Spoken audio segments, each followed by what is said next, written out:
much for stepping in. I think we are supposed to be buyers here. So having answered the second question first, now I'll answer the next question, which is why Apple. I own Apple. I own it at a little more than half the market weight, which is my way of saying it's going to do just fine. It's 6%, 6.5% of the spiders. It's something like 11% of the triple Qs. So as money comes back into the market, it's going to go to Apple naturally. My only issue here is that Apple is a 26 times multiple. Again, I own it. But I think at a 26 times multiple, you can't get multiple expansion. All you can get is earnings per share growth to drive your shares. And that earnings per share growth is going to be 8 to 10% over the next few years. That's fine. That's fine. We should be happy with that. I just don't think it shoots the lights out the way energy does, which Joe already said he has. You want to respond?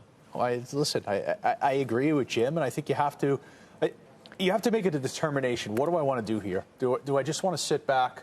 Do I want to see the market fall below 3,600 and then take advantage of it at some point? Is that the thesis? That's not my thesis right now. I don't think that's where we are. Mm-hmm. I think we've already witnessed the kind of 2008 style performance in June. I don't think that's where we're going back to. So in that environment, you want to try and identify tactical opportunities very strategically, particular equities that you want to buy. I'm not going to step out. Okay, Jimmy, 26 times. I understand maybe for Apple that's a little bit rich, but we've got an iPhone 14 coming out. I think that's going to increase revenue for them. And I'm not necessarily sure that I want to go out and buy some of these hyper growth stocks. Mm-hmm. Not in the environment you're describing. You could buy Meta for 13 times earnings, right? And 8 times EBITDA, right? When they have real earnings, real EBITDA too.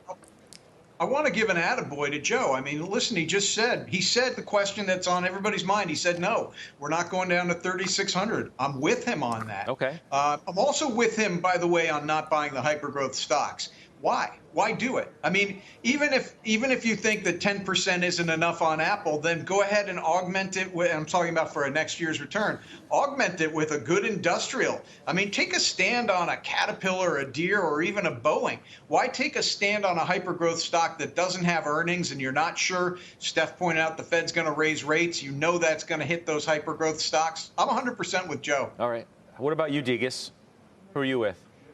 Yeah, so I'm a multi-year holder of Apple. And as I still hold it, it means that I still believe in the thesis. So, congratulations, Joe, for joining the bandwagon here. So, but as it relates to new dollars, or as I look at my portfolio, what I'm doing pretty much is what Stephanie's doing, is looking at the overall portfolio, each holding, and looking at where can I start paring back my positions. And I'm looking at those technology companies that have done really well for me, such as Cadence Design Systems, which designs the software for semiconductors, or Amphenol, which is an electric connector.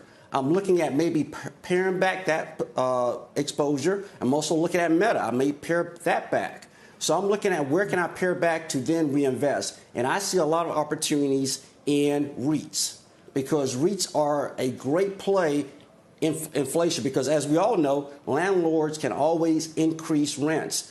And where's the most sticky part of this inflation is on rents. So that's where I'm looking at putting additional investment dollars in. So the bottom line then from most of you, I think fair to say, Joe, is that Friday was an anomaly, the 1,000-point decline.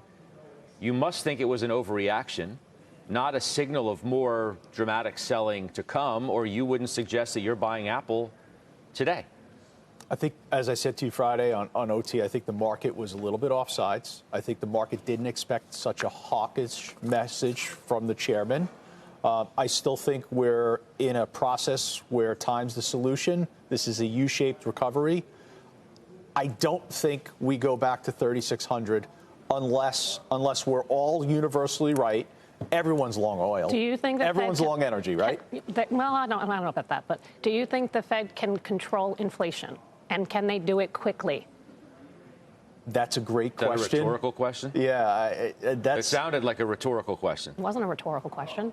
I mean, I've been saying I don't think they can. I mean, I think they can slow the economy down in a big, big way, and that will maybe the commodity side of things will come down. Yeah, but see, the wild card word you used was quickly. Yeah. But, yeah. That's why it sounded like a rhetorical question. But that's why I think it's hard. The obvious answer is no.